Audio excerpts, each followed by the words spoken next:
Hello and welcome to another episode of Two Guys and a Chainsaw. I'm Todd. And I'm Craig. We are kicking off the Christmas season, Craig. It's pretty exciting.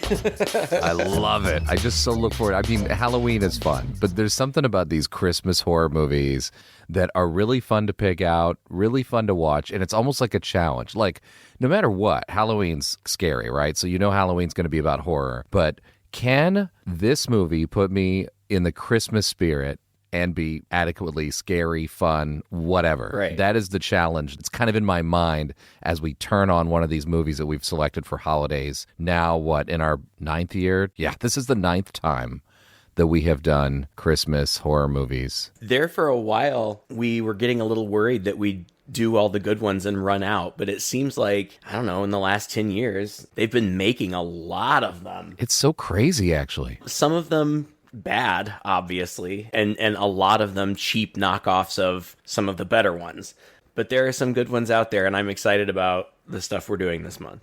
You're so right. Like 10, 15 years ago, like Christmas horror movies were kind of a rare commodity. And now there's 10 every year. Yeah, it seems like, again, like you said, differing in quality. This one that we're doing today, well, you know, we put it out to our patrons. What would do you guys have suggestions for us? We have a running list that we have going all the time. I think this one came up from several people this year, and you seemed very keen on doing it. And it only came out last year as well. It's a 2023 Norwegian horror comedy called There's Something in the Barn, directed by Magnus Martins. And man, I was getting serious rare export vibes from this one, which was one of the first movies we ever did, also a Norwegian horror film. Mm-hmm. And several of the Christmas horror movies that we've done over the years have been Norwegian for some reason. I don't know why that is. I really have no idea, but it's been fun. Beats me. Just the fact that this was a Norwegian movie was exciting me because I just love the quirky humor, and I was looking forward to potentially really beautiful like scenery and stuff like that, maybe some cultural stuff. And in those ways, it didn't disappoint me at all. No. Not at all. It was super cute. Yeah, I didn't know anything about this except for any image you see of it kind of shows like an elf peeking out of the barn. So you know what the something in the barn is. There's something in the barn, probably an elf. Yeah. Maybe more, but definitely an elf. I didn't want to read too much about it because I thought if there are going to be any surprises, I don't want them to be spoiled for me. So I didn't know much about it. When it comes right down to it, I really enjoyed it. I read a review after I read it that said it's like Gremlins meets National Lampoon's Christmas Vacation. And I had definitely thought about both of those movies while I was watching this. In fact, I think there are at least one or two direct homages to Christmas Vacation. At one point, somebody climbs up on a ladder and it gets pushed back and he falls flat back on his back and it shows an aerial shot of his face. It's the exact same shot from Christmas Vacation, basically. Mm-hmm. And I feel like there were a couple of others. Definitely thought of Gremlins too. There was a point where I think the dad made a big show of plugging in the Christmas lights, even though it doesn't have the same result. Yes. It's like the same shot. It's so cute. Yes, exactly. But then also Krampus, just because they're similar, not because it necessarily reminded me of it. Actually, if I have any critique of this, and I don't have a lot, I thought it was good. I would say it's kind of like Krampus light. It's going for the same things. This is one of those movies that you and I love that don't shy away from the violence and gore, but also have like the heartwarming element. You know, like you love your family because it's Christmas. Right. And I thought that it delivered on that level too. Maybe not to the, you know, Krampus is one of my now favorite Christmas movies of all time. Yeah. This is not one of my favorites of all time, but I feel like that's what it's going for. Yeah. And it does a good job. Well, Krampus surprises you at how dark it gets. And that's something that's so charming about it. This movie, I was on edge thinking that it could get that dark, and it never does. That's not a criticism, but you're right. It was approaching that. You know, what's going to happen here to this family? What's going to happen to everybody here? Are they going to survive? You know, it seemed to be willing to kill people off. At one point, I wasn't sure. Right. At one point, I thought that was going to kind of avoid killing people or avoid overtly gore. Even with the first kill, I thought, this might be one of a few, because the first kill happens to a guy in a mask, and so it's not even that I mean, it's gruesome, but, they're clearly avoiding like anything like really in your face, disgusting when you see the body there. I thought, okay, well, maybe this means the movie's going to try to keep it a little light.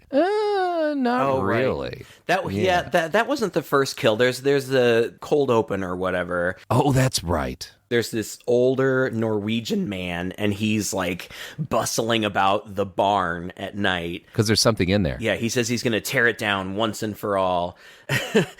And weird things happen, like a baby carriage rolls out into the open and he uncovers it and there's a huge bear trap in there. It was so funny. Which he puts his hand in? What the heck? You moron? I guess he triggers it on purpose. I don't know. And then there's like a red killer POV, so you know somebody's in there. Something swings out of the rafters on fire and hits him and knocks him out the window. Like a burning tire. Yeah. It's so bizarre that you're like, okay, where is this going? What is this? So I really liked the cold open, actually. I did too. I mean, because obviously there's something in the barn. We've been promised Just so this. you know. And it might set you on fire. Who knows? But then it becomes every holiday movie. Yes. Where the family is driving to their new home and we get the aerial shot of the car. They're in the car and they're talking about, a fresh start. Did you guys know that Norway is the happiest country on earth? Yeah, doesn't surprise me. It's like Disneyland for Europe. Now we move to Disneyland. Hell luck. I just wish global warming would hurry up already. Don't worry, in a couple of years when California is just a scorching desert, Norway will be just like Santa Monica. Yeah. It's very cliched in many ways. I don't care about that. That's fine. Yeah. Horror movies are cliched all the time. It doesn't bother me. It's cliched in that way. It's also cliched in that the mom is actually the stepmom, and she's been around for a couple of years, but she really hasn't connected with the teenage daughter who's like rebelling, and she's so mad that she has to leave her friends and move to Norway. It's so typical. But that's what's charming about it. I mean, I was in this all the way. Plus, it has this sense of humor. It's got, like you said, it's following the National Lampoon kind of strategy of the family's a little dysfunctional, but not really. Like, Dad's a goofball. kind of out to lunch in a way. Like, he's just overtly positive, but a nice guy, just trying to, keep everyone together and do the best, and hijinks ensue. I mean, it just has so much of that flavor that I thought, this is a movie I'll probably come back to. Oh, yeah. Because it's so full of Christmas warmth. Oh, my God. I was 10 minutes into it, and I texted Alan, because obviously he wasn't watching with me. He was in the other room, and I texted him, this movie is so fucking Christmassy. Yes.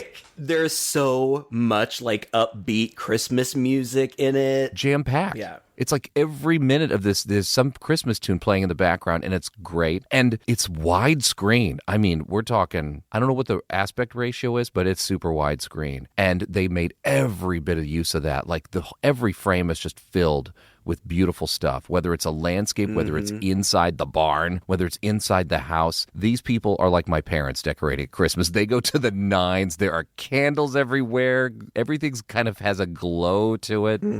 It just felt so warm and cozy. Oh, God, it was just so nice. I just loved it. What a great way to kick off this month, Oh, I was so glad we did it first. It beautiful snowy mountains with pine trees, covered in snow. It's just, it's gorgeous. I know nothing about this director or cinematographer, so I have no information to share, but based on this, beautiful work. Loved it. Yeah. And you're right, it is funny. Okay, so Bill is the dad, and he's played by Martin Starr, who I think I've seen in a bunch of stuff, but he's never the leading guy. Right. I do remember him from a movie called This Is the End or something, with a lot of really funny, famous bro comedians. He was also in a movie we did, he and Amrita Acharya. Who plays this mom. Who plays the mom. Yeah, they were both in Dead Snow 2, Red vs. Dead, which is another Norwegian horror movie, the zombie one that we just loved. Yeah, they were both the two stars in that, so I'm sure they were plucked from that, but that was 10 years before this, at least. Martin Starr, to me, just kind of has a kind of awkward, I don't know, almost uncomfortable air about him, but it's funny to watch. Yes. And he's kind of like, he doesn't know what to do. Like, he doesn't know how to make this relationship between his wife and his kids work. He's just trying to figure things out. And it just so happened that he inherited this big, beautiful house, literally in the middle of nowhere. That's the only, I kind of get the teenage daughter. Like, it literally is in the middle of nowhere. He's trying to give them a new start, and that's admirable. And he is, like you said, like, he's ridiculously optimistic. Like, everything's going to be fine. It is so Christmas Vacation because they pull up to, like, they're driving through the mountains in the snow, and he stops the car and he's like, Hey, is that a moose on a sign? Oh, so cute. Have you ever seen a moose on a sign before? Come on. Let's take a photo with it. Yeah. Yeah? Oh, this is gonna make the most amazing family Christmas photo for this year. Oh, yeah, great idea. and so they all get out of the car to take a picture with the sign, and as they're taking the selfie, an actual moose walks into frame behind them, and then they turn around and they notice, but the dad, it's so Clark Griswold, like, he starts, like, walking up to it, but then the mom moose shows up and, like, chases them to the car. It's very Christmas Vacation. Oh, 100%. But that's before they even get to the house. And then they get to the house and it's gorgeous. Yeah. And there's a barn. And there's something in the barn. There's a lot of shit in the barn, for one thing. The barn is as big as the house, maybe even bigger than the house. Well, barns are big. big. It is a barn. Of course, they have to be big. We find out later that Bill and Carol, as you said, she's the stepmom. So they've been together for a couple years, I guess they said. I don't remember exactly how long. But Carol apparently is a life coach who has this system that she calls Happy Vision, where you just envision things happy. I was actually kind of sad that they didn't do more with that. I thought that would be kind of more of a running gag. It's a bit of a running gag, but we don't hear too much about her whole system except that it just involves envisioning things happy. So it's simple and dumb.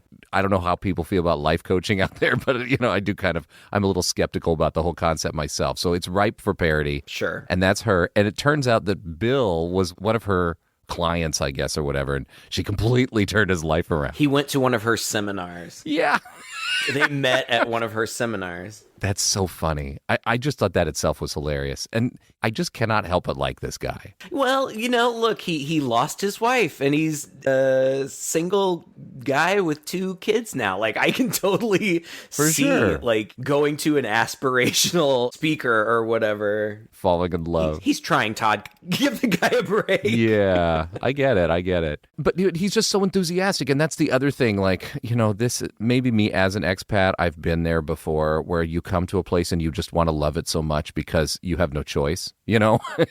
It's new and it's fresh and everything's exciting. This guy's going over the top. I love that they all have hats that say Norway on them. Oh my gosh, yes. Stocking caps, And just as you expect, like you said, they walk through town and Carol, the older sister, is just bitching the whole time. And Lucas just seems kind of okay, like he's exploring things. And they wander into town the next morning, and Lucas wanders into this little park. It's called a museum later, but it looks like just like a little setup with all these like garden gnomes and elves and these little huts and homes that are like a display. It's outdoor. Yeah, outdoor. Yeah, almost like a little Christmas village or something like that. It's a cute little thing, and he's looking at that. And meanwhile, the rest of the family just wanders right into a coffee shop next door, and they're kind of openly trying to make friends with the locals. It's that great moment. It's the shady locals, like the new folks walk in and silence. Everybody stops what they're doing and just stares at them. I love that. I do too. And there's a lot of, again, this is Norwegian. The director's Norwegian. The main writer, at least, is Norwegian. And so, like, there's a lot of poking fun at Norwegian culture in here as well. I'm not an expert on Norway. I've never been there. I'd love to go sometimes. I've known a couple Norwegians. We've talked about Scandinavian culture in general and just how people aren't as overtly friendly initially as Americans. They can come off as kind of cold just because they're rather reserved and they don't, just smile at you the minute you walk in. Like, you kind of have to earn it in a way, like, why would I smile at you? I don't know you. But once I do know you, we can become really close and really good friends. So I just feel like there's a lot of jokes about Norwegian culture kind of poking through in here. Yeah, the locals, it's so funny because these locals, we know that there's something in the barn. Right. And we know that as soon as they say where they are staying, one of the guys comes up to him. I think his name is Raymond, right? This bearded guy? Yeah, I think so. Mm-hmm. We don't hear it till later, but he comes up to them. You the family that's taking over the Nordheim farm? Yeah, that's us. Eric was my uncle. I inherited the farm after he passed away. Yeah, and now we're moving here. So these are the happiest people on Earth. Everybody knows that there's some problem there. You know, it's like the family that moved into the haunted house. Right. But nobody is willing to just say something to them about it. Like, they're just, like, kind of oblivious. But, like, little things are dropped, and it slowly dawns on them that, wait a minute, what's going on here? That the house has a reputation for being haunted. Yeah, which I actually thought was kind of interesting because I assumed that they knew the truth.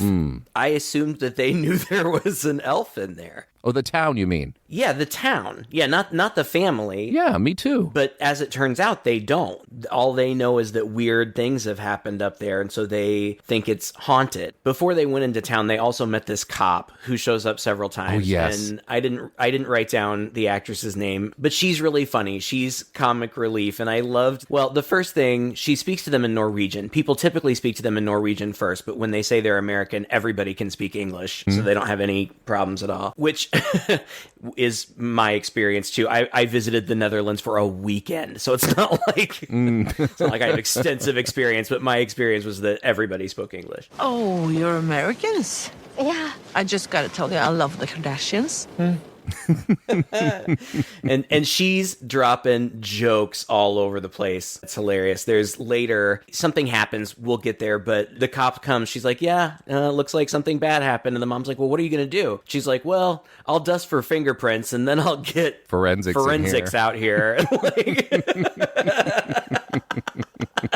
She cracked me up. I thought she was hilarious. Yeah. But you were talking about the boy, Lucas, is just wandering around town, and he ends up at that little Christmas village looking kind of place, and a guy comes up behind him.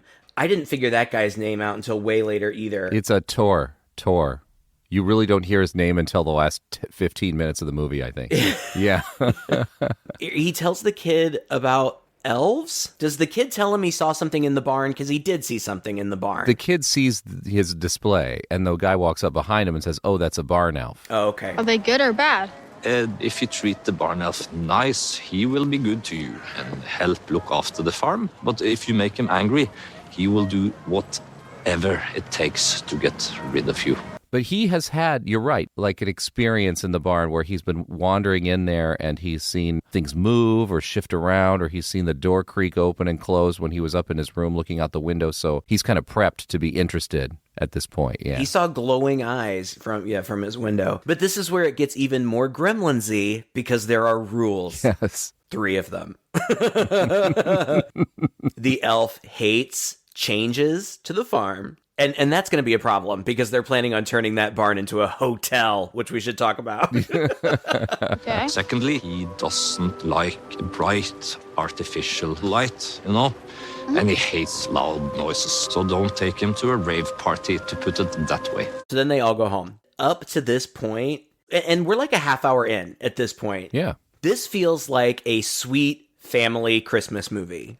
Mm-hmm. I didn't know at this point what I was getting into, and I actually went back to IMDb to check. I thought this was rated R, and I went back to check, and I'm like, yes, it is rated R. I'm like, what is happening? Is it just because they say every once in a while? No, I mean, it earns its R rating later, but up to this point, it just seems like a sweet family Christmas movie. Even with the next scene, it kind of feels that way too. Because what I didn't expect is that, it's nighttime and Lucas goes into the barn intending to see this elf, and he sure enough does. Like, this elf literally walks out, and he looks great, by the way. Yeah.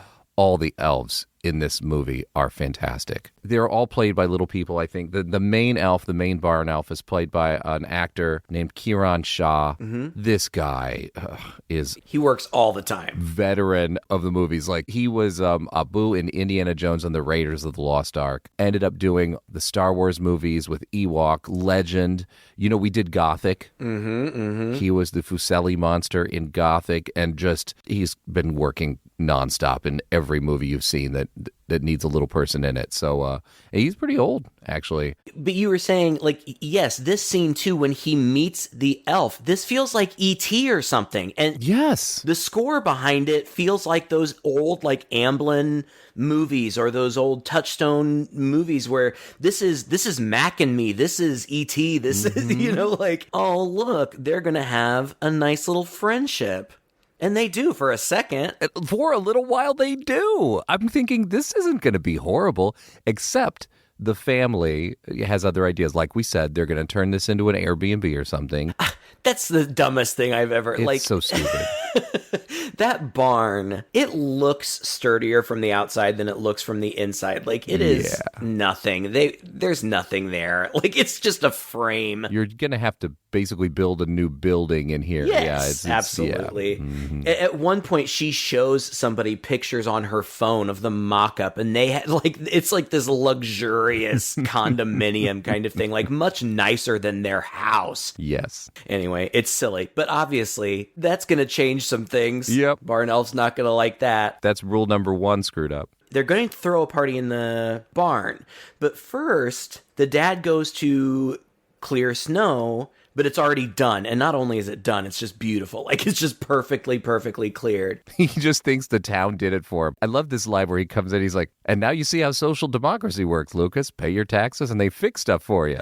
Hilarious. The elf then visits Lucas's room because they're buddies, and there are a lot of fun Christmas songs. And then there's a whole montage to Holly Jolly Christmas. Yes. Where tons of work is getting done. Like, they're working, but then also the elf, I think, is doing a lot of work too. But then that's when Dad Clark Griswold's the barn. And so now things are changing, and Lucas tries to tell them about the elf, but nobody will listen. Yeah, he even posts the rules on the fridge. It's so like Gremlins. It's so cute. You know, obviously this is going badly. So Dad has put Christmas lights up everywhere, Clark Griswold fashion, like you said, and the next morning they get destroyed. Lucas is telling them about the barn elf. I liked that the cop, because they called the cops, and the cop was like, it could have been the moose coming back for revenge. And she cackles as she takes off again in her little snowmobile. It's so funny. At one point, Dad and Mom are inside the barn talking, and I think that's when they're setting up for the party. And he turns to her and goes, "You're in Norway now. Nothing bad ever happens here." And shortly thereafter, he gets whacked by a barrel. Yeah, the elf rolls a barrel onto their heads.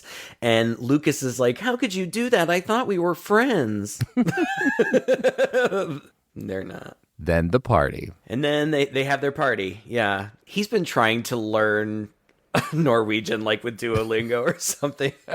Every time he tries, he's totally off. And like, he tries to give a toast, but what he says is, "My wife and I have made a concoction with my nuts." It's such an old gag, but it works really well. It's Clark Griswold. It is. It's so obvious. But the party's super boring. And, like, super awkward, like, nobody's talking to each other until they all start drinking. And then they all get wasted, and they have a great party. Carol turns to Bill and says, "Norwegians are so friendly. They just needed alcohol. Lots of it. Who knew?" Who knew? So a woman mentions the haunted farm rumors to Carol, so that kind of like clues her in about that. And then Nora, who is still not happy with being here, kind of makes a little friend who cajoles her into drinking some alcohol. And she's drinking this like moonshine that guy made that says like 96% on it. And she ends up puking on the elf because the elf is underneath the floorboards, just like bristling and angry, staring up at this party happening above him. And then she pukes on his face. Yeah, and I guess Lucas is worried. Like, he keeps trying to turn the music down, and eventually he shuts the music off, and he says, "Party's over." And I don't remember if everybody leaves at that point or not, but the museum guy talks to him. He's like, "Hey, what's wrong?" And he's like, "It's the barn elf. He's gonna be mad." And like, the guy doesn't believe him, but he can tell that the kid is really upset. So he's like, "Well, look, all you have to do is on Christmas Eve, put a bowl of porridge with like cinnamon and sugar on the top in the barn as a peace offering, and everything will be fine with the elf." And then they all go to bed for the night, and the elf destroys the kitchen. I mean, I guess this guy, like, even though he doesn't believe, because he's the curator, I guess, of that museum, he knows the lore. Yeah. He doesn't believe it, but he knows it. So that's handy. Yeah, all of that really surprised me. You know, like you said, I just thought everybody knew there was an elf there. It wasn't like that town was hiding this big secret. And even this guy, I thought, well, he's the one guy who like knows, you know, or at least believes. I mean, he's got the museum for God's sake, but no, he doesn't either. He's just like, no, these are just a story. So that surprised me that even he took a long time to come around to believing that there were elves there. This is where we kind of get our first bit of violence. You know, Bill comes downstairs, sees smashing plates and the kitchen trashed, wanders around with a knife, and finds the elf's hat by the door to the basement. And when he bends down to pick it up, the elf runs up behind him and kicks him down the basement staircase. And I thought, is Bill dead? No. No, he's not dead. He's not dead at all. He's actually fine. Carol picks up a giant leg of lamb from their dinner, I guess, to use as a club, and the elf follows her. Lucas comes in the room and turns on the lights, and suddenly he's gone. The elf is gone. And the policewoman comes, and she blames a fox. which Bill is only too happy to believe. Like, it's like, oh, well, that's a relief. Thank goodness. Oh, it's a fox. Aren't you happy to hear that, honey? And it was at that point that I was like, okay, that's stupid. Like, something forcibly pushed him down the stairs. Come on, a fox doesn't push you down the stairs and close and lock the door. Like, foxes don't do that. Mm-hmm. But I think that scene was to establish that this elf will hurt and or kill them. Like, let's just make that very clear. The cop also, again, I can't do her justice. If you haven't seen this movie, folks, you should watch it. Yeah.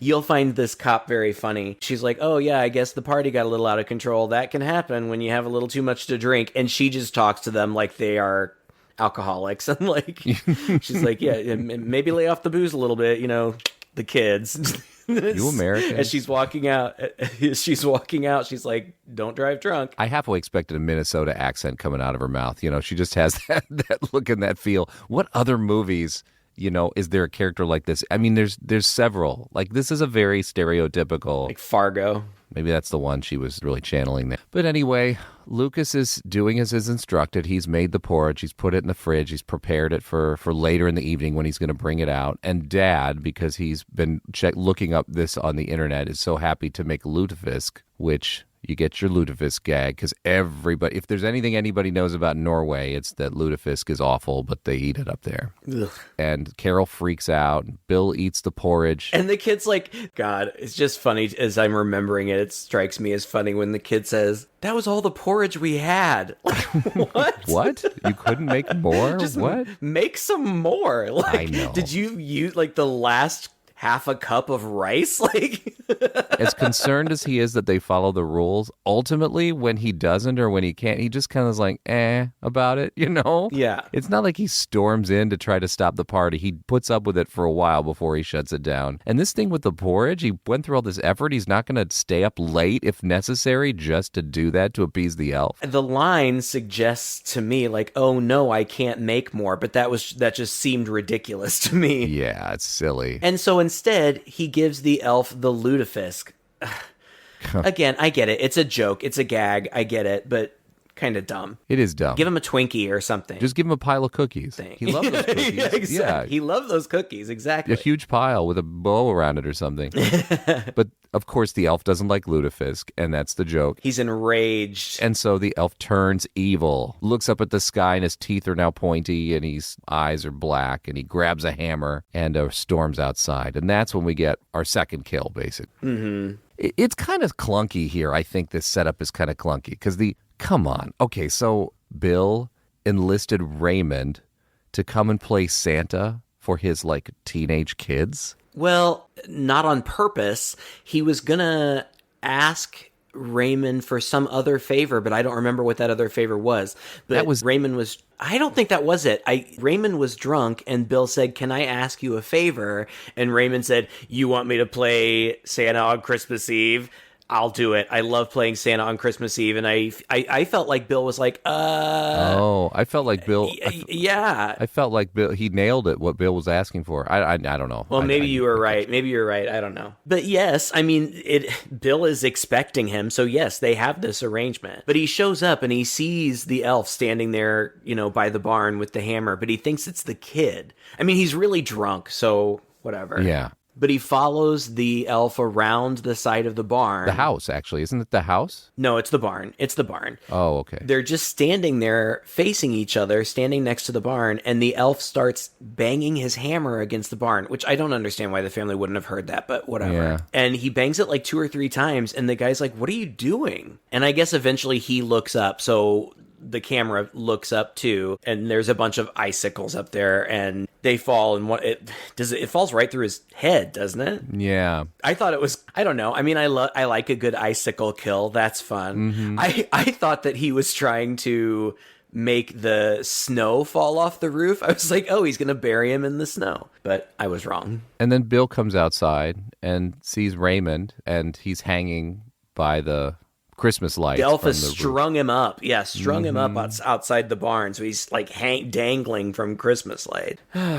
And this is when pandemonium starts. Yeah, exactly. Well, I'm glad that Bill runs inside and is like, we have to get out of here right now. Like, it's so rare that people do that. Right. But they try to leave, and of course the car won't start because cars never start in horror movies. And the elf attacks, and they somehow get him in front of the car, and the kid says, turn on the lights, and they turn on the lights, and that like knocks it out. Yeah. It falls over backwards and is unconscious. They really don't like bright lights. That, I don't know, that rule kind of comes and goes. It does. They're in an awful lot of light a lot of the movie. They're in an awful lot of light, and they don't care. But you shine a flashlight in their face, and suddenly it's like kryptonite. It burns them. Yeah, right. I don't know. But it knocks them out. But the kids run inside because the parents tell them to, and the parents walk over and stand over its body like dummies. And eventually its eyes open up and it screams. And it's projected to us because the parents cover their ears and they show it radiating across the land that this is like a super, super loud scream. And within seconds, an army of elves arrives. They just come flooding out of the barn. It's so great. I don't really understand this. No, I don't either. Oh, do they have underground tunnels? They have underground tunnels. They have like an elf village not very far away. So yeah, and it appears to be out in the open. Yeah. Do those tunnels go to a mystical land? Like I really don't understand that. And also, like, are these woods elves, and are woods elves and barn elves friends? I know, right?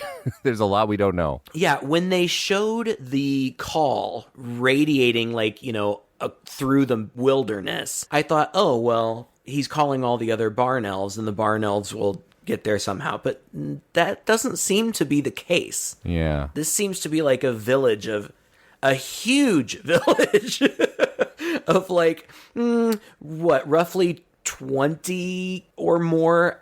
At least, yeah. Because at first it looked like a small group, but then they just keep coming. At first I thought, oh, it's like maybe 8 or 9. I thought it was like 6, yeah. But then it becomes a home invasion movie where they retreat to their house and the elves are coming in like zombies, breaking through the windows, running, in, and they just keep coming. And it's like they seem to dispatch them, but more are still there. I never really got a good handle on how many elves there actually were. I don't know if it was just like we were supposed to believe there were just dozens of them, or if they just kept getting up, because it seems really hard to kill these things. You think they're killing them, but they're not. Yeah, right. Like, it seems like Mom kills one with, like, the star from the top of the Christmas tree. Like, she throws it at its face or something.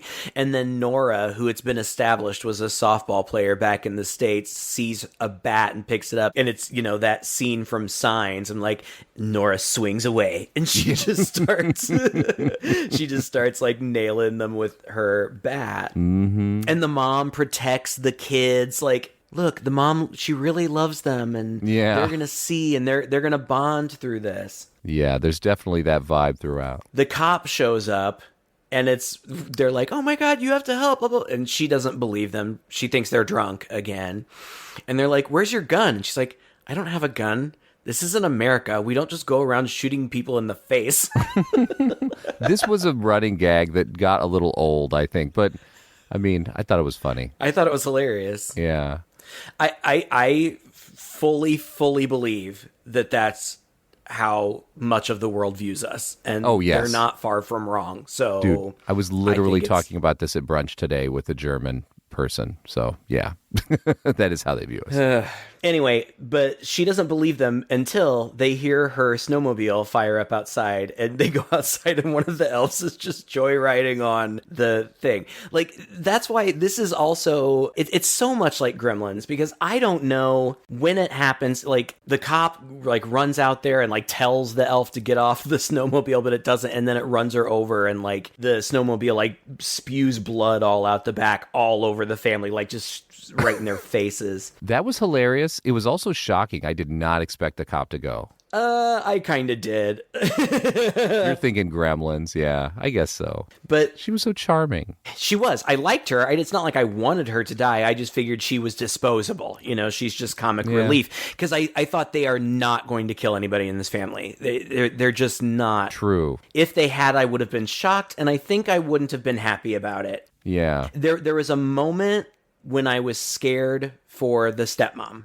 but we're not there yet. Anyway, the elf crashes the snowmobile into the barn, and we see that gas is leaking out, which, remember that for later. But then the elf gets the gun off the snowmobile, shoots another elf, and then himself.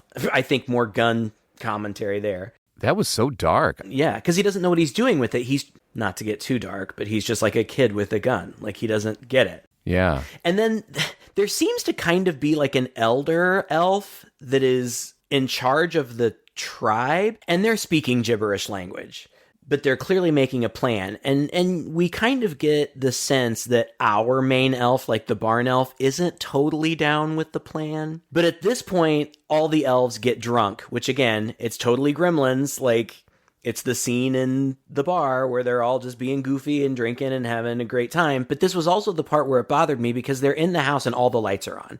Now, to be fair, or were those candles? They were fairly dim, I guess. No, even they did not have candles, that many candles in their house. Plus, they crowd around a big, bright TV. And they're playing loud music. Yeah. Maybe Woods elves have different rules. Well, that could be. That could be. Maybe we just say that. The bright still hurts them, though. So, like... Maybe barn elves are barn elves because they're, like, introverts and they just like to be by themselves, and they're just, like, grouchy old people, and they don't like noise, and they don't like change. So basically me... You're a barn elf. And the Woods elves are cool. They're like partying. They're having a good time. That must be what it is. I mean, they are kind of like isolated from the rest of the tribe, right? I mean, they're off in somebody's barn instead of in that little village. Right. They're just the grouchy old men of the elves. I get it. I feel that. You feel for them. Yeah. I do. I mean, they're not bothering anybody. They're helpful. I would love to have a barn elf. Like, we'll just keep to ourselves. That guy chopped up so much wood for this dude, and just for a couple cookies. I could keep it down. I could keep a barn elf happy if that's the result. Not this result, though. This is shit. This is horrible. They're all trashing the place downstairs. Yeah, but while they're downstairs trashing the place, the family is just up there, holed up in the daughter's bedroom.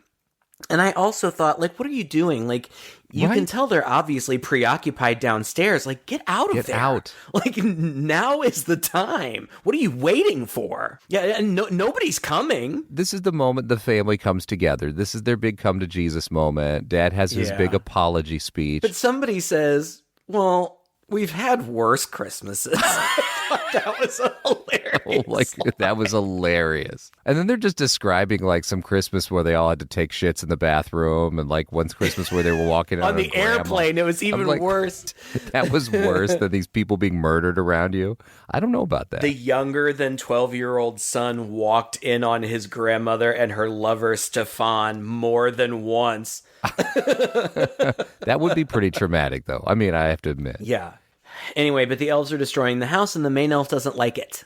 So Dad and Lucas go for help on the sled. The mom and the daughter, the mom and the daughter stay behind because the mom got stabbed in the leg. She's okay apparently, but she can't walk.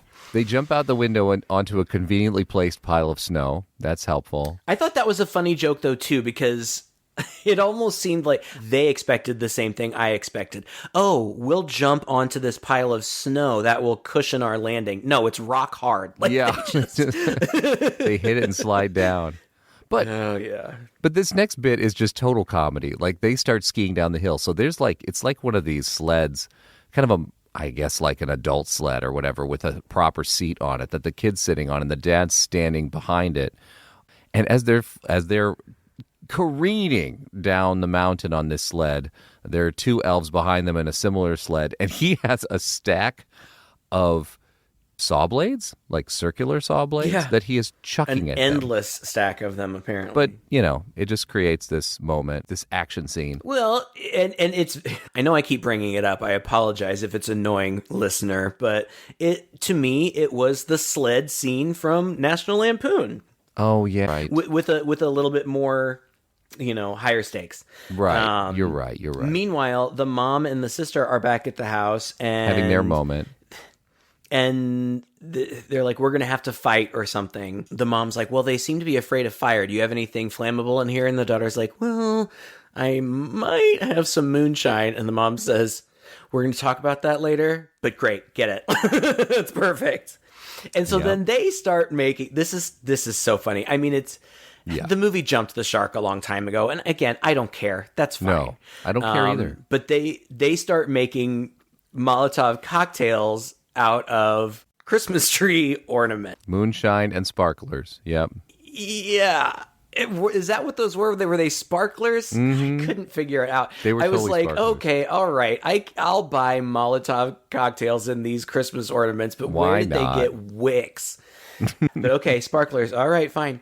And they start throwing them down. Well, I don't know. I feel like the elves get in there at some point, but eventually they do. Yeah. What happens is they toss them down. They seem to scare the elves off. Some of them explode and, all that stuff. So then they're really happy with themselves. So they just sit down again.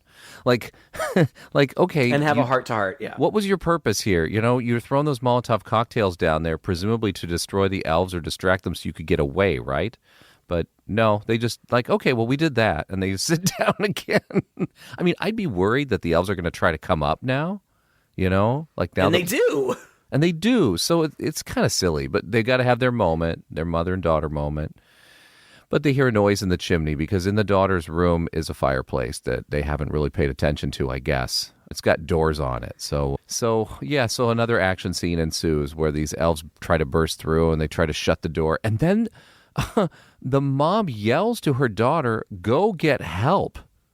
And she's like, okay. So she leaves her mom in this room that is about to be besieged by elves to just do what? Go after the other two? Like, I didn't get that at all. It was kind of dumb. But mom, I don't know. I mean, again, it's the mom. She's sacrificing. Like, you get out of here. I'll hold them off. I'll sacrifice myself for you. Right. And the elves get in there, but we don't see what happens. And then Nora's in the woods, and she's surrounded by glowing eyes. And then it cuts away from her, and we don't know what happens. And the whole reason that the dad and the son left was because the son knows that the museum guy lives just down the road. So the elves that were chasing them get hit by a semi, and they make it to the guy's house, and they are like, yeah, it's true, there's barn elves. And he still doesn't believe, but he agrees to go with them and take them back home. And they get there and immediately see the elves, and he's like, oh, they're real. And the dad's like, yeah, we told you. And he's they very... Yeah. What did you do to make them mad? And the kid's like, we broke all the rules. He said, all of them?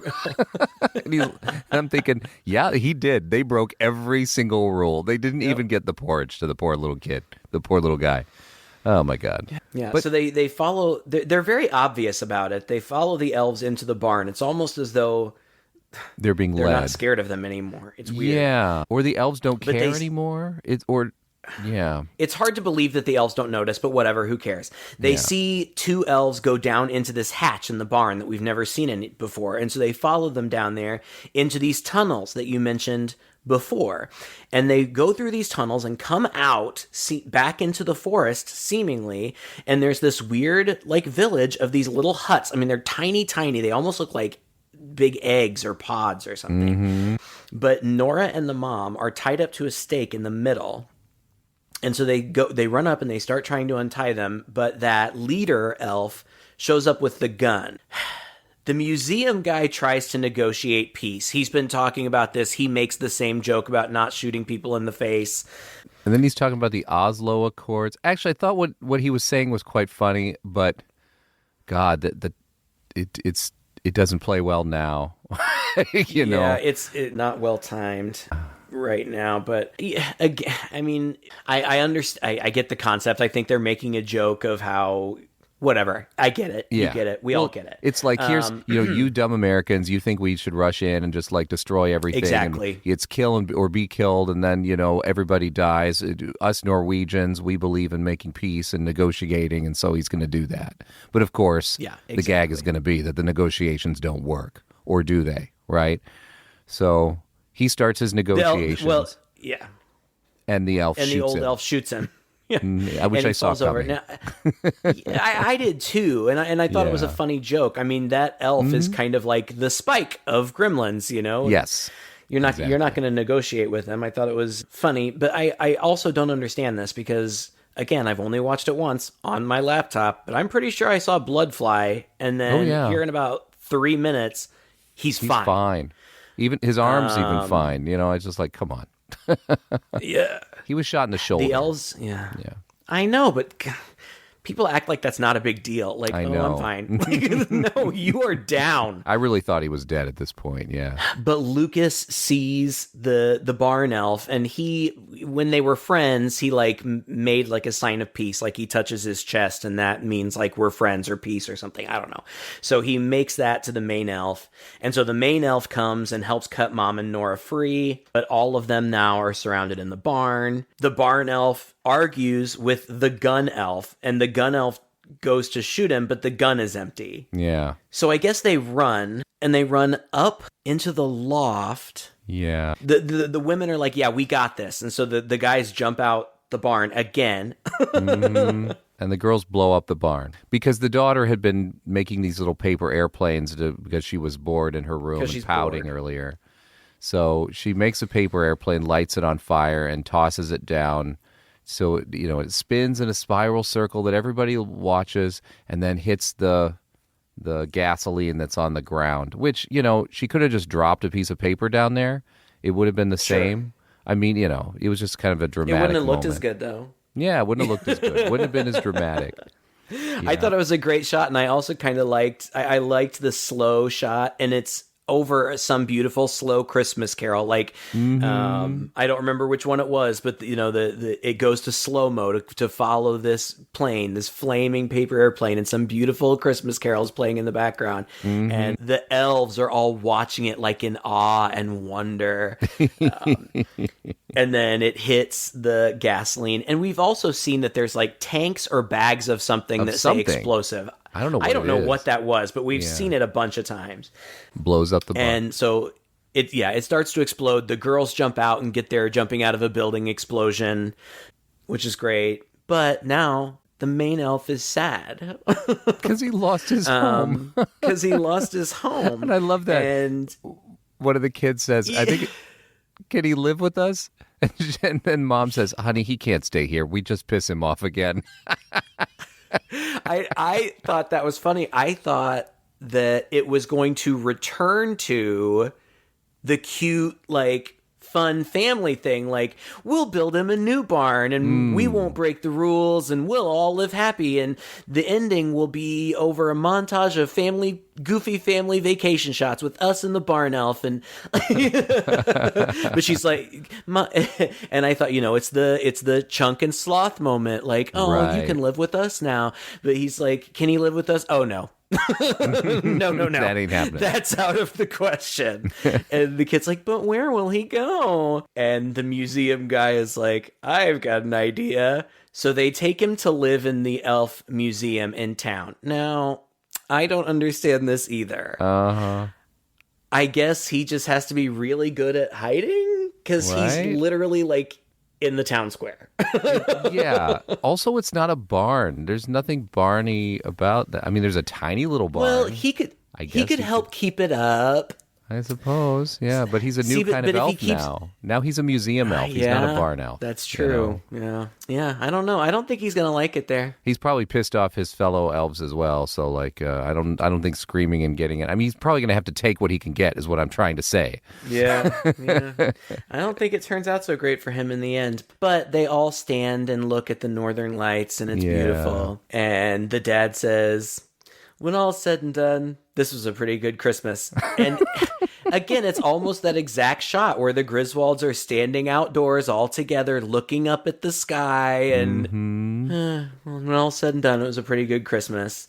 And then Darlene Love starts singing. No little zinger, anything like that. I liked it. I liked it too. You know, I went online and I saw the reviews are just kind of middling about this, and I don't understand that. I know. We've seen a lot of other, Christmas movies that try to be this cute, and they fail. They're just like awkward or a little uneven or maybe a little too cliche. I mean, this was cliche in many ways, but I don't know. There was just enough about it that was interesting and different that I really enjoyed it. Plus, we said it a million times in the beginning. It's just very heartwarming. It's just Christmassy through in and throughout, and I enjoyed it a lot. Yeah, it's really fun. Like, it's not a 10, it's not perfect.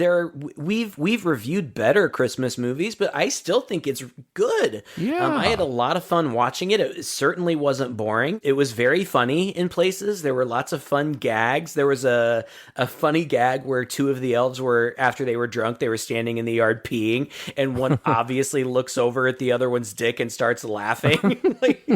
Just goofy stuff like that. Yeah. The family stuff was cliche, but typical, but whatever. I still enjoyed it. It's still, it landed. I totally thought it landed. I didn't think, there were parts that were goofy. It certainly jumped the shark in places, but movies like this do all the time. Was it entirely unique and creative? No. We've seen elf movies before.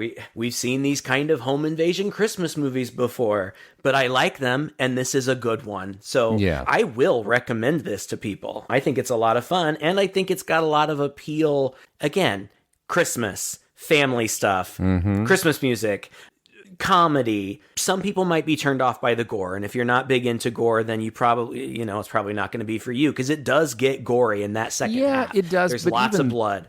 There's a lot of blood, but even then, it's not too bad. It's just CGI blood splatters. Yeah, it's some blood splatters here and there. Like when we talked about, for example, the two elves, like the one shooting himself in the face and the other one, it's an off-screen thing. So like they do actually restrain themselves considerably on making things too graphic. They could have gone further and they didn't. I felt like they were trying to keep it light. That's what made it a little different from Krampus. Krampus felt kind of deep. Krampus had this like serious message more or less by the end of it, whereas this, it doesn't. It doesn't really have the serious message. It's just appreciate your family. Yeah, appreciate your family. Come together at Christmas time to solve your problems and your challenges, and don't piss off the barn elves. Right. Keep it down. Yeah. Keep it down and keep the lights dim. Well, thank you guys so much for listening. Really, we're so excited about this holiday season coming up. If you have ideas for movies that are coming to your mind as you hear this that we haven't done yet, send us a message anywhere you can find us online. You just Google Two Guys in a Chainsaw Podcast. You find our website at chainsawhorror.com. There's even a Speak to Us button at the top where you can just record a 1-minute message, actually, and send that straight to us. Or you can just shoot us an email. Leave us a review as well on your favorite podcast channels. There are a lot of ways to get through to us and let us know what you think of the show and what you'd like to see us do this holiday season and beyond.